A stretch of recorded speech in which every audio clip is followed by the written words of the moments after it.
It was like we had a perfect family and it was just suddenly disrupted by this monster that came into our lives, and we didn't know what to do about it and we didn't know what it was.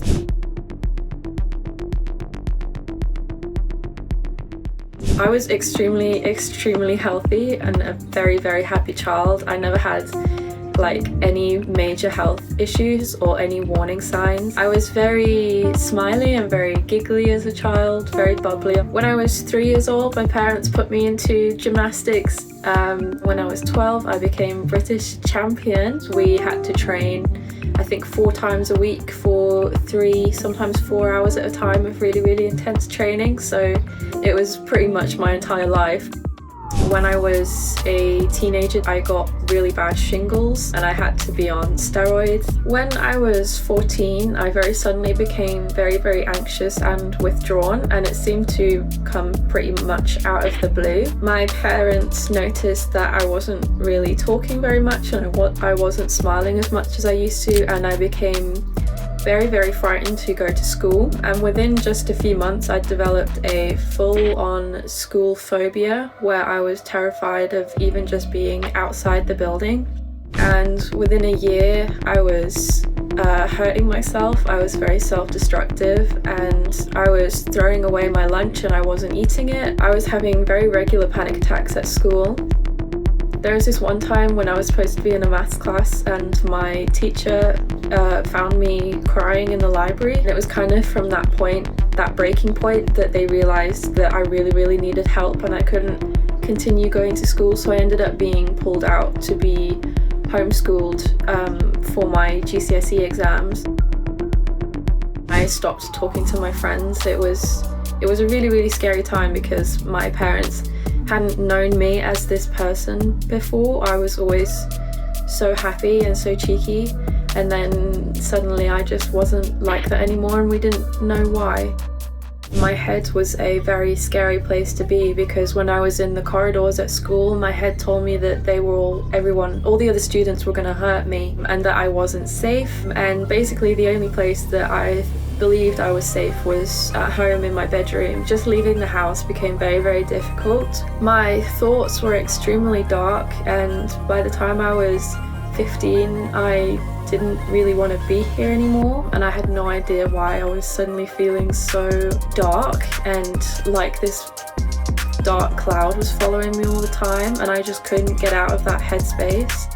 I was 16 at this point, and by the time I got to college I became mute and I wouldn't talk to anyone. A lot of the students there and some of the teachers still to this day don't know what my voice sounds like, and that was 7 or 8 years ago now. It all seemed to be coming so quickly, all these new symptoms, and then when I was 16 and 17 I started to have hallucinations and imaginary friends. One of my imaginary friends when I was 16, which obviously no one should have at that age, was this big giant who was literally like 100 feet tall, and I remember he came on holiday with us once. And then there was like a black cat which had a red collar. There was a little cube guy, and he was a 3D cube with arms and legs and a face, and I called him Cubo. And I laugh about it now, but at the time obviously it was extremely bizarre, and I didn't even really know how poorly I was. And then not long after the hallucinations came the delusions, and I started to believe some really strange things. So there's a fan vent in our toilet, and I believed that there was cameras in there, and on the other side of those cameras was loads of men on computer screens watching me. And so every time I went to have a shower, I had to put a towel over the shower so that fan couldn't see me. Things like that, which I believed with all of my heart were true. And so I started to put myself in harm's way because I thought, well, it's all fake, so who cares? I started abusing alcohol quite badly. Hello. And when I was 17, I was in college one day, and as I was looking around at everyone, I realized that I didn't recognize anyone and that they all looked like fake people. And so when no one was looking, I started walking out of college, and I just kept going, and I ended up in the woods. And I believed that I was looking for a gateway, a portal to the real world. So I just kept walking through the woods looking for some portal that I would go through that would take me to the real world. And obviously I didn't find it. I don't really know what happened from this point. I just know that when I was found by strangers, they found me on the floor, and I was taken back to their house, and then obviously the police came and got me, and it was terrifying because I was not myself anymore. I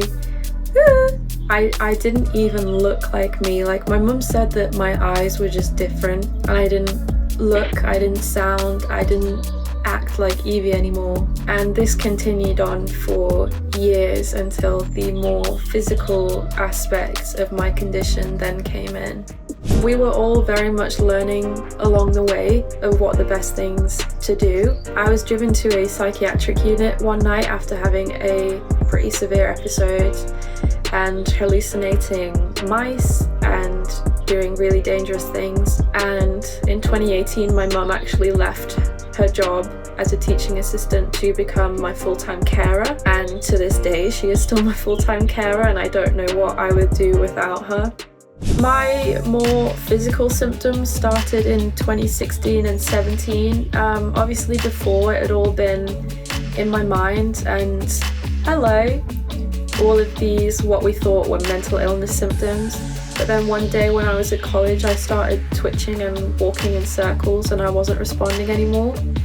And eventually I had a full tonic-clonic seizure, and an ambulance was called.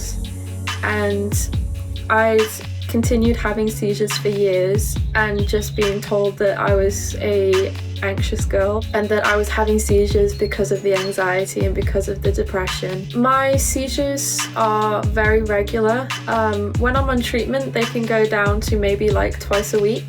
But when I'm off treatment, I will have up to 10 a day on a really bad day. They can be violent, they can disrupt my breathing. My pupils go really big, and it's quite scary to look at the videos because I don't recognize myself. My tonic-clonic seizures are usually the ones that frighten me the most because they're quite severe and they're quite extreme. In 2018, I lost the ability to walk for a month. I then started to have paralysis in my arms. In 2019, dystonia came along, which is still a very big symptom for me, as you can see.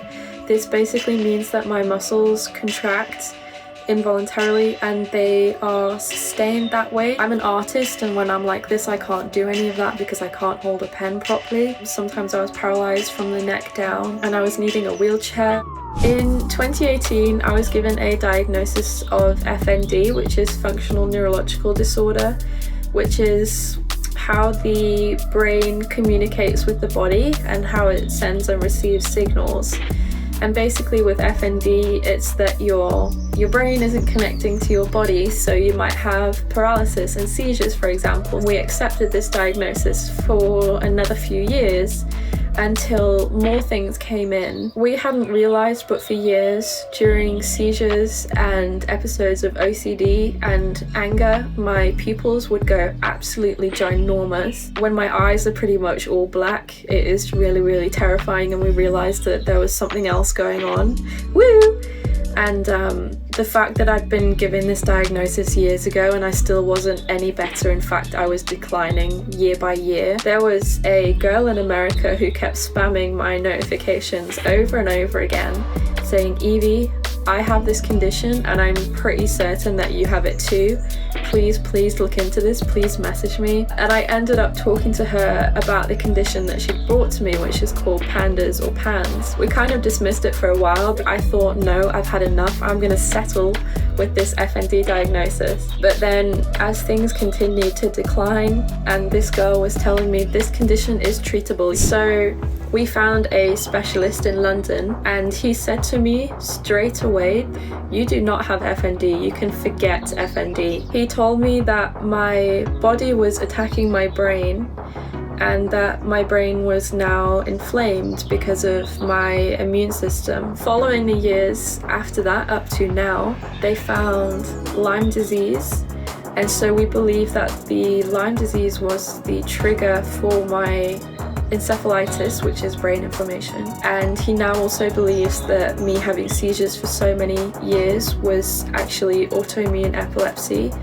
which I'm still learning about all of this. It's still pretty recent and pretty new, but I now have the diagnosis of autoimmune encephalitis, which would explain the delusions, the paranoia. Everything was because my brain was inflamed the whole time. It was very overwhelming getting the new diagnosis because I kind of looked back at the last 10 years of my life and how much suffering I had gone through, and knowing what all of that actually was, like, it's quite scary to look back on, and it should have been caught much earlier, and because it was only caught at the late stage, I'm now left with long-term damage and long-term symptoms which are not going away. They're not budging even with treatment.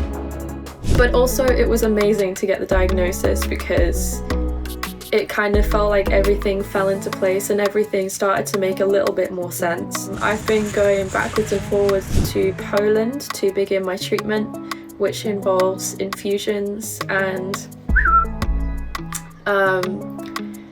trying to build my immune system back up. Obviously I am aiming for remission. That would be an absolute dream. At the moment it's difficult to see that as a possibility just because we've still got such a long way to go. My seizures have decreased before, but it's just so up and down. But I do believe that, you know, sometime in the future I should make a pretty good recovery. I am seen. Are you?